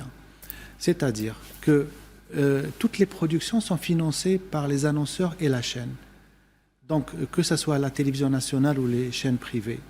Il est fort dommage que ces productions se retrouvent dans une plateforme universelle que tout le monde peut faire sa vidéo et l'envoyer sur YouTube. D'ailleurs, le grand gagnant, c'est YouTube. Il gagne des milliards et il verse des clopinettes à ceux aux chaînes ou à ceux qui ont des vues, etc. Et donc, ça modifie complètement le paysage. Imaginez, la chaîne fait un programme, elle produit une série aussi ambitieuse que Fatma ou autre. Après, ça repart sur YouTube. YouTube qui récupère toutes les vues et qui verse de l'argent aux ayants droit, même à la chaîne. Mais la chaîne est perdante parce que quand la chaîne veut savoir qui a vu son programme, c'est à travers YouTube. Et YouTube n'est pas représentatif de la chaîne. Vous voyez ce que je veux dire? Donc c'est ça qui est malheureux. Je me dis qu'à un moment donné, quand on regarde ce qui se passe dans les télévisions respectables un peu partout dans le monde, les programmes comme Fatma ou d'autres séries télé ne partent jamais sur YouTube. Elles sont sur les plateformes dédiées et directes. Soit des plateformes connues comme Netflix, comme Amazon Prime ou Shahid, etc. Ou alors des plateformes de la chaîne. Chaque chaîne a sa propre plateforme. Ça a créé une sorte ça a bousculé un petit peu l'audience. Polémique, oui, ça a créé une polémique, mais c'est tant mieux. Moi, je pense qu'il y aura eu un avant Fatma et un après Fatma, et ça va donner d'autres. D'ailleurs, Samira a commencé, la chaîne a commencé par elle-même. Elle a créé sa chaîne Samira Plus, donc sa plateforme, et j'en suis heureux. Et pour le moment, c'est pas à 100% efficace, mais les épisodes sont là. Vous pouvez aller cliquer sur Internet, sur Google, Samira Plus, et vous mettez votre mot de passe et votre adresse mail, et vous avez tout le panel des programmes de Samira, y compris Fatma. Et je pense que c'est la meilleure solution et c'est l'avenir. De toute façon, j'ai tendance à dire, et malheureusement, que l'avenir de la télévision, je pense, à mon avis, il est limité. Là, on est en train de vivre les dernières années de la télévision, vraiment, proprement dite. L'ère, c'est les plateformes. Donc, les plateformes ne réunissent pas les familles. Oui, mais malheureusement, c'est l'ère des réseaux. D'ailleurs, mon combat dans cette série, c'est d'essayer de réunir la famille autour d'un écran, ne serait-ce que le mois de Ramadan après l'Iftar. C'était un pari réussi. Oui, il n'était pas réussi au début, c'était pas évident. les gens n'ont pas le temps, mais la qualité de la série a fait justement que le pari... Il n'y a pas que la qualité de la série, il y a aussi la qualité en termes de contenu. C'est-à-dire aujourd'hui, je pense que pour fédérer la famille algérienne, qui est très diversifiée dans sa culture, l'Algérie est un grand pays, donc il faut prendre en considération nos traditions, nos coutumes, notre religion et ce qu'on peut proposer aux téléspectateurs comme histoire. Pas que l'histoire de la colonisation, même l'histoire sociale, parce que dans Fatma, il y a aussi le social, il y a aussi un drama social, une histoire, Mokhtar, qui veut se marier avec Fatma, elle veut pas, etc. Donc, tout ce scénario doit être disponible à la famille sans aucun complexe. Le seul moment de flâner, on est excusés, les producteurs. Toute l'année, on nous dit, le public algérien, on a fait ce que vous voulez, mais je vous comme je garde. Mais Ramadan, s'il vous plaît, faites-nous quelque chose qu'on puisse voir en famille. Et c'est ce que j'essaie de proposer à mon public. On va continuer le débat, Monsieur Jafar Gassem, juste après une petite pause.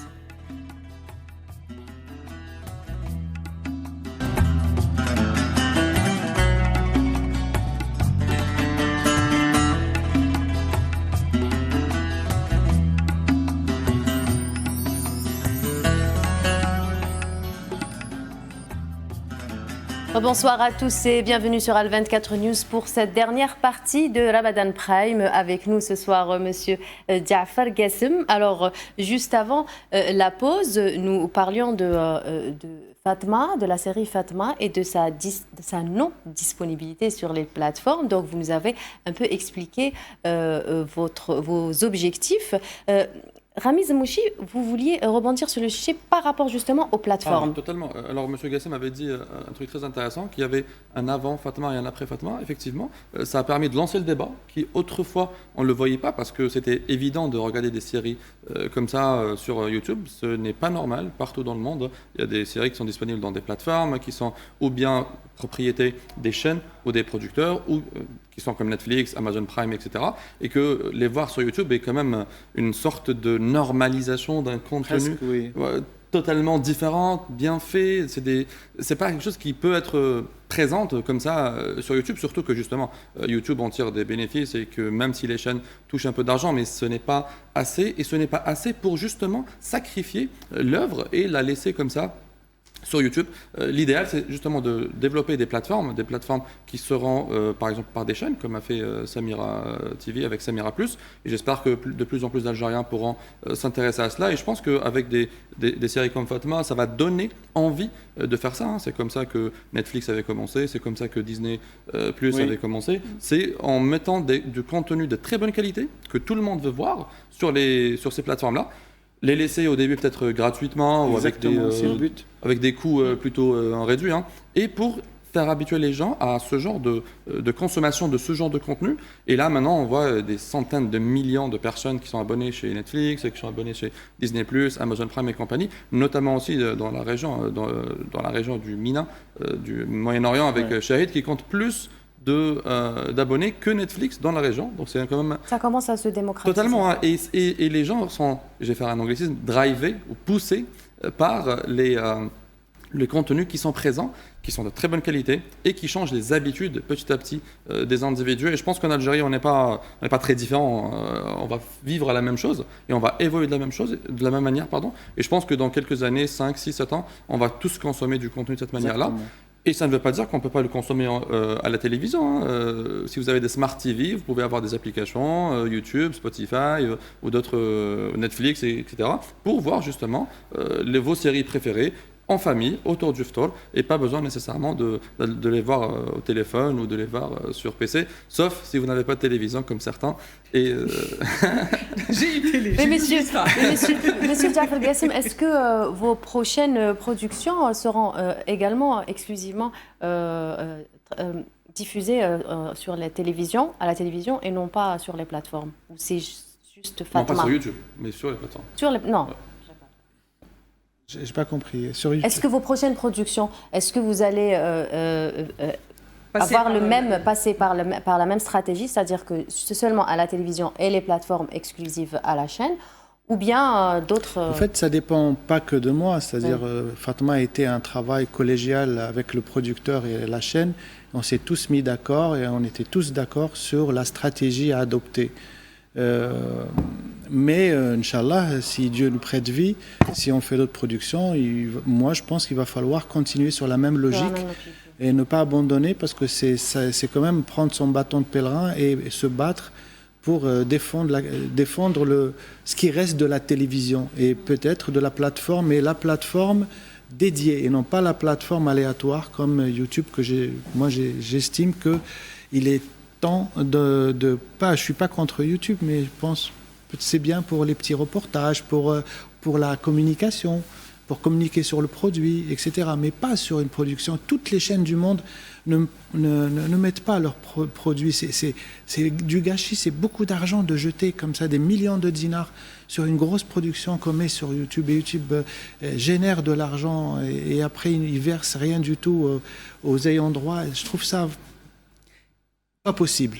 Juste pas possible. Oui, Hadjar. Il gagne beaucoup même en injectant de différentes pubs, donc avant, pendant et après. Oui. Et le producteur, face à ça, et la chaîne diffuse, Hadjar, et le problème de YouTube, maintenant, les agences médias, c'est-à-dire les agences qui font de l'audiométrie, je ne sais pas si on dit ça comme ça, de l'audience, qui font des calculs d'audience, et voilà.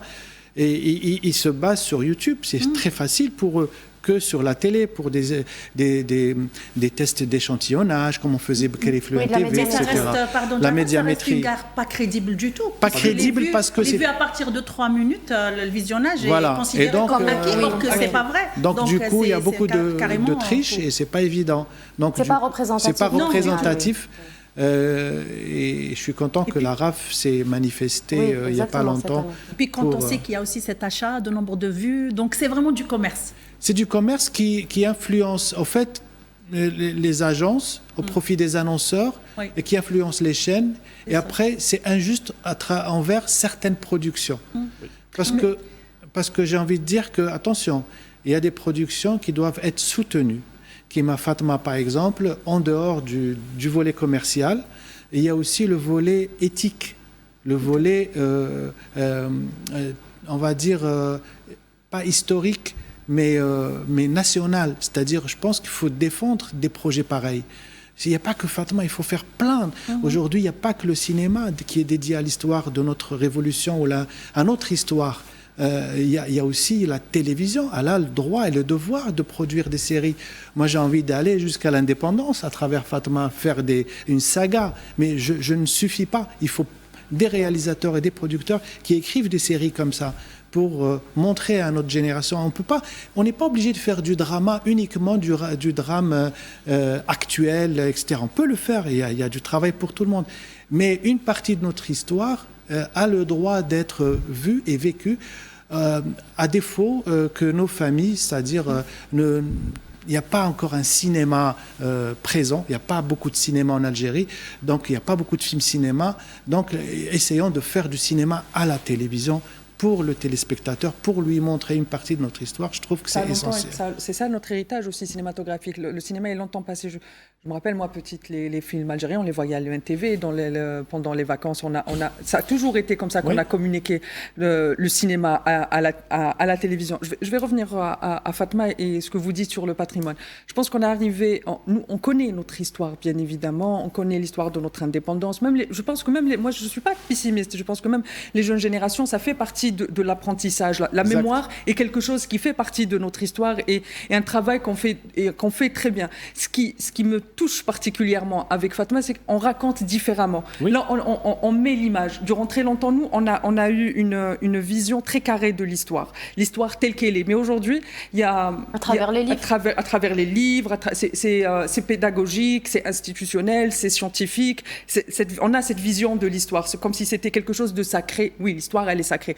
Mais là où Fatma est très intéressante, où elle me touche, il y a un dicton en Afrique qui dit que la mémoire et l'histoire ne sont pas dans un musée, ne sont pas que dans le musée. Elles peuvent aussi vivre et grandir dans la tête, dans l'esprit des gens. Et c'est là où c'est beau, Fatma. Parce qu'on a affaire à une histoire qui est la nôtre, mais on la regarde, on arrive à mettre des images sur cette histoire, pas des images qu'on a dans les livres, elles sont en couleur les images. Oui, donc on nourrit l'imaginaire autour de notre histoire. Exactement. On nourrit un sentiment de présence, un sentiment d'appartenance. Quand on parle de cette époque, ça a été, vous l'avez dit, l'histoire occidentale, elle a été basée sur ça. Ils ont réussi à créer une espèce d'appartenance collective, générationnelle, à travers les peuples, à travers l'ensemble de leur histoire. Et là aujourd'hui, nous, c'est une nouvelle étape dans notre apprentissage de la mémoire, dans notre apprentissage de la transmission. On est en train de mettre des images sur non seulement des séquelles, parce que la colonisation, nous aussi, on a les séquelles. On est tous, chacun d'entre nous ici, peut-être pas un ami, nos parents sont nés indigènes. Donc on porte cette douleur de la colonisation. On est les premiers citoyens, dans nos familles, pour la plupart d'entre nous, on est les premiers individus à être nés citoyens dans un pays libre et indépendant, à avoir une carte nationale et être reconnu. Donc le fait d'avoir un support avec des images est une nouvelle façon de réapprendre l'histoire et de encore plus nous la réapproprier, et c'est ça que j'ai trouvé très intéressant et particulièrement touchant dans Fatma, que je n'ai pas encore fini de regarder. Moi j'ai envie juste de finir ce que vous venez de dire qui est très intéressant, c'est que Fatma est venue après quand même 52 ans d'absence de production à télé dans ce genre. De reconstitution. Oui, après Mustafa Bader. Drama historique.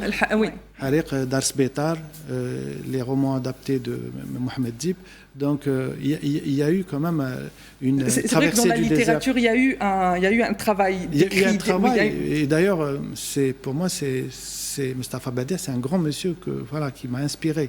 Donc pourquoi ne pas revenir sur ça ? C'est pour ça, c'est l'idée d'avoir fait Fatma.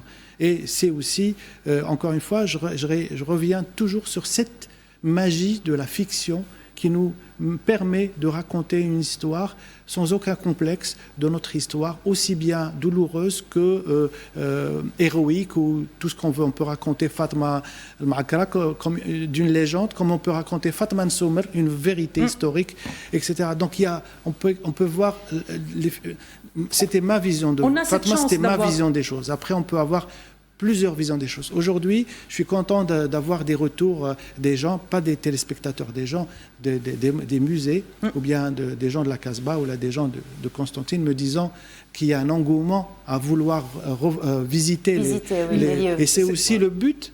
Regardez les séries turques, Harim Sultan, c'est à partir de là qu'on a comme Nour et Mohamed, qu'on a envie d'aller voir les musées de Taham. Donc il faut aussi réfléchir dans ce sens, que aussi ça peut être aussi un engouement touristique. C'est très très important de focuser sur ça, sur la façon, sur nos habits, sur les costumes, sur plutôt les décors, l'architecture, et donc ça peut donner une envie d'aller voir ces lieux où ont été tournées les scènes de Fatma. Alors nous allons rester, mesdames. Allez-y. Tout à l'heure, donc par rapport à ces détails sur les coutumes algériennes et les petites traditions, comme la sortie de la mariée sur le bras de son père, son père, comme on en a parlé, les gâteaux traditionnels, le karakou, le ghlila, donc le couscous avec ses qualités, donc tout ça a vraiment touché les Algériens. Ils se sont identifiés à travers la série, donc je pense sur le territoire national, et je pense que ça reste quand même des détails super importants à véhiculer encore et encore pour ne pas oublier toutes ces belles traditions, et c'est ce qui a encore accroché plus aujourd'hui. Donc même dans le détail, et même aussi inclure cette histoire d'amour au milieu de la guerre. Oui. Donc c'était vraiment un détail. Belle histoire entre Ali et Fatma. Oui, et puis d'autres valeurs humaines comme le respect, la fille de la maman, le mari à sa femme, de ramener cette petite assiette avec un peu de bghrir ou de makrot vers l'autre voisine. Donc c'est vraiment des touches ça existe dans notre société, mais c'est le fait de les voir à la télé, de se dire, de les retranscrire à l'image et de se dire qu'on a un héritage qui remonte à aussi, parce que tout ça, le fait que la mariée elle passe sous l'épaule de son père, la charité, c'est des choses qu'on vit dans la vie du quotidien. On n'est pas pas dans une société où on n'a pas ce rapport qualitatif de l'humain, ces valeurs de l'humain. Alhamdoulilah, on est encore dans une société où les valeurs humaines sont sacralisées, sont conservées et font partie de notre héritage.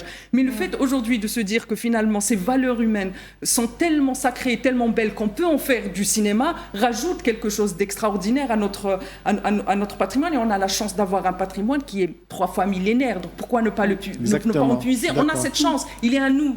Donc autant en profiter et créer. Et de faire nos films. Makassi, nous allons continuer dans ce sillage. Donc nous allons un peu voyager au cœur de la culture algérienne. On va nous se diriger vers l'opéra d'Alger Boualem Bessaïh où se déroule le spectacle Hadra Diwan, autre tradition ancestrale et touche de modernité. Cette soirée célèbre la richesse du patrimoine musical du pays. C'est un sujet signé Fellah Leili.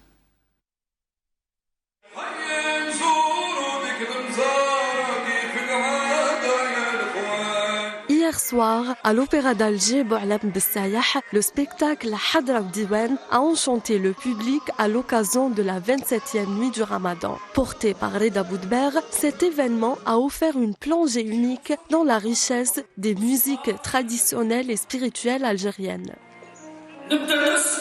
C'est la clôture d'une tournée qui a été sur quand même 30 jours. On est un peu fatigué, mais on est super satisfait parce qu'on a réalisé un spectacle où on a fait quand même salle comble. La Marna, elle était 3/4 remplie et surtout il y avait une très très bonne ambiance. Et d'un point de vue technique, alhamdoulilah, on n'a pas eu de quoi que ce soit. Les spectateurs ont été emportés par la magie des mélodies, Melouf, le Fqairat, l'Issawa et d'autres styles traditionnels dans une ambiance à la fois festive et spirituelle. L'ambiance était chaleureuse et surtout le monsieur qui chantait, il a tenu, n'est-ce pas, l'estrade pendant plusieurs heures avec une voix de ténor. C'était extraordinaire. Ce qui était beau à regarder aujourd'hui sur la scène de l'opéra, c'était la présence de tous ces artistes qui étaient présents avec lui, notamment l'orchestre composé d'une quarantaine ou d'une cinquantaine de personnes. Et ça, c'était magnifique. Et de voir le public interagir avec les artistes. Et voilà, un moment, à la dernière chanson, où là, il a dit que j'ai eu la chair de poule. Donc, c'était vraiment magnifique. Là, vraiment, ce groupe-là, c'était juste incroyable. La voix était sublime, on a pu danser, on a pu vibrer avec les sons des bendir et c'était super. Pour finir ce mois de Ramadan, c'était vraiment magique. À cette soirée finale, le programme des soirées ramadanesques organisées par l'Opéra d'Alger s'achève, laissant aux spectateurs des souvenirs riches en musique et en émotions. Voilà, c'est un sujet signé Fellah Leili. Monsieur Gassim, je voudrais vous poser une petite question. La semaine dernière, nous avons reçu le réalisateur Hadj Ali Mennet qui a notamment travaillé avec vous sur le projet Fatma, mais pas que, même sur Ashur al-Ashr. Parlez-nous brièvement sur cette collaboration. Comment s'est passé justement le travail? Est-ce que c'était en binôme, vous vous êtes partagé les séquences, sachant que Hadj Ali est plutôt plus sur les séquences plutôt action, voilà. Non, mais même il a eu des séquences de mise en scène. C'est un ami, c'est un réalisateur. D'ailleurs, il a réalisé une autre série sur une autre chaîne, voilà. Et je suis content pour lui. Et Hadj Ali, parce que au fait, c'est ce que je disais tout à l'heure. Je disais qu'aujourd'hui, il faut être plusieurs réalisateurs pour faire une série pareille. D'ailleurs, dans les séries de Netflix, une série qui m'a Fatma, elle est déjà sur au moins 2-3 saisons, de 8 épisodes. Et quand vous voyez des grandes séries connues qui m'a Viking ou là, qui m'a Breaking ou la Game of Thrones, il y a plusieurs réalisateurs pour le même thème, même scénario. C'est plusieurs réalisateurs qui passent, qui tournent 2-3 épisodes ou Ijuzo. Donc Jafar Gassem ne se suffit pas. Et même sur Fatma, j'avais pas autant de force et d'énergie de pouvoir tourner encore 4 mois et demi. Dans les 4 mois et demi, il y avait Hadj Ali Mennet qui était le réalisateur exécutif. C'est-à-dire, comme je suis co-auteur de la série, c'est-à-dire c'est aussi mon scénario, donc je connais très très bien ce que j'ai envie de faire. Je sais ce que j'ai envie de faire dans mes scènes. Ce n'est pas le cas de Hadj Ali qui est réalisateur. Donc il a lu le scénario, on s'est mis d'accord sur un partage de séquences. Et il a, sur les 4 mois et demi, il en a eu pour un mois et demi, je pense, et il a tourné des séquences pendant que moi je tournais d'autres séquences. Donc beaucoup de séquences d'action et encore des séquences de mise en scène, et ça m'a beaucoup aidé. Bon, c'est vrai qu'on se changeait souvent les informations, ils battent des plans. Est-ce que c'est ce que tu veux, etc. Ça reste une vision du réalisateur et tout ça. Mais je pense que la collaboration a été intéressante. Et c'est très important aujourd'hui d'avoir dans le générique ou là, dans la production, dans une production aussi intense, un réalisateur exécutif ou là un co-réalisateur. Et peut-être une saison 2 pour Fatma. Inch'Allah, maintenant que j'ai tué la plupart des gens. Vous les avez tous tués. Mais il reste Omar et la relève et la fameuse scène finale qui veut... Fatma est réellement morte ou il y a peut-être... j'ai pas envie de vous dire. Attention. Pas ce soir. C'est déjà une réponse. C'est déjà une réponse. Non, mais elle a su qu'il fait... non, justement, je peux pas on vous a parlé dire. de la fin de la série et je voulais vraiment revenir, moi, sur tous les symboles qu'on avait vus sur le dernier épisode, donc très très riche en symboles, donc notamment Ali Ammar qui symbolise clin d'œil, Ali Lapointe et le petit Omar. Voilà, pour son vrai nom, donc Ali Ammar. Et puis la relève de ce jeune petit Omar, aussi clin d'œil à Omar, et même comme icône, le couffin, donc ce plan la serré bataille de l'arme. d'Alger. Tout à fait, la bataille d'Alger. Donc... La révolution du couffin, c'est-à-dire c'est une nouvelle génération qui reprend le flambeau. C'était ça, Omar. Tout à fait. Et même la façon dont il est tombé en martyr Ali, donc presque, on a tous fait allusion à Ali Moutouakaf. Donc, je pense que tout ça Ali, c'est le héros, c'est le héros, c'est l'homme qu'on aime, qu'on a envie d'aimer quand on est une femme. Donc c'est une belle histoire d'amour entre lui, un amour impossible entre lui et Fatma. C'est 2 directions différentes et ils se retrouvent à la fin. Et malgré, quand ils se retrouvent, ils meurent tous les 2, Shuhada, mais pour la bonne cause. C'est ça que je voulais mettre. Et le message est très bien passé. D'ailleurs, je voulais pas qu'il meure à un épisode. Dans une version d'avant, c'était il meurt avant, non, je voulais qu'il meure juste après. Pour que Naskiz sacrifice aussi pour le pays. Voilà, et après, tout de suite, il fallait une note positive parce que de toute façon, sans ça, il n'y aurait pas eu d'indépendance. La note positive, c'est la jeune génération qui reprend le flambeau de la révolution à travers Omar. Même, pardon, allez-y rapidement pour pousser encore le côté visuel, l'aspect visuel de la série. On a vu que Jafar a eu recours au VFX bien sûr, donc la 3D, peut-être aussi l'intelligence d'IA, pour l'extension des décors, pour renforcer aussi la colorimétrie. Tout ça, film. Justement, à défaut d'avoir un studio de cinéma pour notre pays, s'il vous plaît. À défaut d'avoir des studios de cinéma, on a quand même construit notre petit studio, mais il fallait le faire grandir. Donc il y avait heureusement une équipe algérienne à 100% dans tous les domaines, que ce soit dans la lumière, dans le cadre, dans la technique, dans le son. Et c'est aussi une bonne chose d'ailleurs de dire.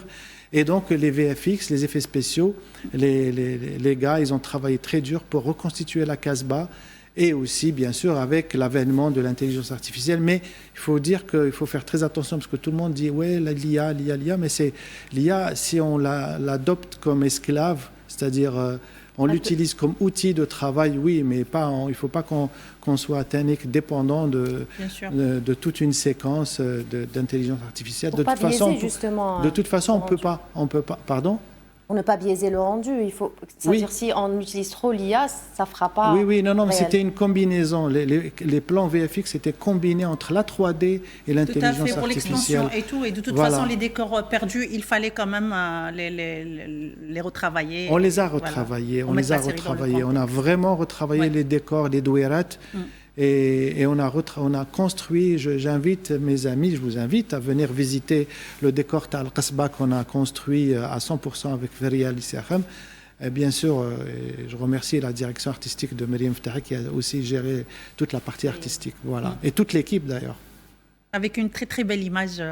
Oui, signée Ahmed Talantiki. Elle est extraordinaire. Et aussi Amin Bouguerra, on va le dire. Amin Bouguerra et aussi Aïssam. Parce qu'il y avait le chef DOP, c'était Ahmed Tarantikit, et il y avait deux autres DOP qui se relayaient pour l'équipe B, Hadj Mennad, parce qu'il fallait d'autres DOP que je remercie d'ailleurs, parce que pour faire une même image, c'est pas évident. Monsieur Jafar Kassem, peut-être un projet de film? Là, on en a plein. J'attends qu'on m'appelle pour un projet de film. On en a des projets de films historiques, des projets de films actuels, et j'espère. C'est tout ce qu'on souhaite en tant que réalisateur. Inch'Allah. Merci beaucoup en tout cas d'avoir été avec nous, Monsieur Jafar Kassem. C'était un plaisir de vous recevoir. Merci. Merci à vous, chers chroniqueurs, d'avoir partagé avec nous cette belle histoire de Ramadan Prime. Merci. Cette deuxième saison, je le rappelle, de Ramadan Prime. Merci à vous, chers téléspectateurs, d'avoir été fidèles à notre programme. Je vous dis Saha Aïdkoum avec un petit peu d'avance et bonne fin de soirée sur Al 24 News. Merci, Saha Aïdkoum.